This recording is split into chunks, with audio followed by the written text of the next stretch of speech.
16കാരിയായ Elisa 20 വയസ്സുള്ള തയ്യൽക്കാരനെ വിവാഹം കഴിക്കുമ്പോൾ അയാൾക്ക് എഴുത്തും വായനയും ഒന്നും അറിയില്ലായിരുന്നു. ഇനി അയാൾക്കത് സാധിക്കുകയില്ല എന്ന് ബന്ധുമിത്രാദികളും സമൂഹവും വിധി എഴുതി.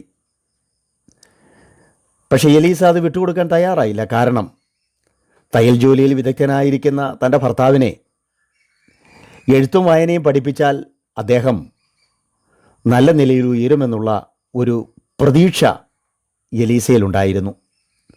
അങ്ങനെ ഭർത്താവിനെ എഴുത്തും വായനയും പഠിപ്പിച്ചു. തയ്യൽ കഴിഞ്ഞ് വീട്ടിലെത്തുന്ന അദ്ദേഹത്തെ വീണ്ടും വീണ്ടും അക്ഷരങ്ങൾ പഠിപ്പിക്കുവാനും കൂട്ടി വായിപ്പിക്കുവാനും അവൾ ഉത്സാഹിച്ചു. ആദ്യമൊക്കെ വളരെ വളരെ പ്രയാസം തോന്നിയെങ്കിലും അവർ വളരെ കഠിനാധ്വാനം ചെയ്തു. അങ്ങനെ അയാൾ വളരെ വേഗം പഠിക്കുവാനിടയായി തീർന്നു. പലതവണ തോറ്റെങ്കിലും പരീക്ഷകൾ ഒന്നൊന്നായി താൻ ജയിച്ചു കയറി. ആ വിജയം ഒരു വലിയ വിജയം തന്നെയായിരുന്നു. ഒടുവിൽ അദ്ദേഹം അമേരിക്കയുടെ പ്രസിഡൻ്റായി. 2ാം തവണ സെനറ്റ് അംഗമായി മാറി. അമേരിക്കയുടെ 16ാമത് വൈസ് പ്രസിഡൻ്റായിരുന്ന ആൻഡ്രൂ ജോൺസൺ എബ്രഹാം ലിങ്കൺ കൊല്ലപ്പെട്ടതിനെ തുടർന്നാണ് പ്രസിഡൻ്റായി തിരഞ്ഞെടുക്കപ്പെട്ടത്. അങ്ങനെ 17ാമത്തെ പ്രസിഡൻ്റായി അദ്ദേഹം മാറ്റപ്പെട്ടു. ഒരുപക്ഷെ പലരും പലരെയും ഒരു തരത്തിലും ഉയരുകയില്ല എന്നും ഒരിക്കലും ഇനി നന്നാകുകയില്ല എന്നുമൊക്കെ വിധി എഴുതിയിരിക്കാം. അതിലൊന്നും ആരും തളർന്നു പോകരുത്. നാം ഓരോരുത്തരും കഴിവുള്ളവരാണ്. നിങ്ങളായിരിക്കുന്ന മേഖലകളിൽ നിങ്ങൾക്ക് വൻ വിജയങ്ങൾ പ്രാപിക്കുവാനിടയായിത്തീരും. വളരെ തോറ്റുപോയ പലരെയും ഉയർന്ന മണ്ഡലങ്ങളിൽ നമുക്ക് കാണുവാൻ സാധിക്കുന്നുണ്ട്.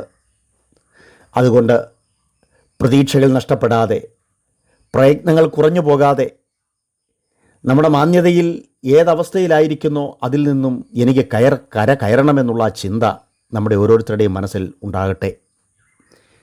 ഇവിടെ ബൈബിളിൽ ജ്ഞാനിയിൽ ജ്ഞാനിയായ ശലോമോൻ സദൃശ്യവാക്യങ്ങളിലൂടെ നമ്മെ ഓർപ്പിക്കുന്ന ഒരു കാര്യമുണ്ട്.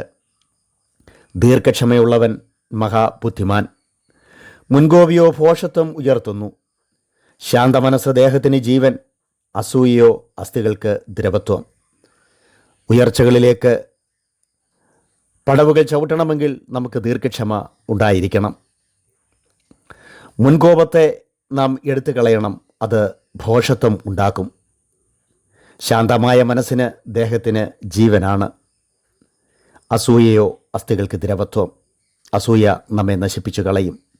ശാന്തമുള്ള മനസ്സ് നമുക്ക് സന്തോഷം പകരുവാനും ജീവൻ പകരുവാനും ഇടയായിത്തീരും.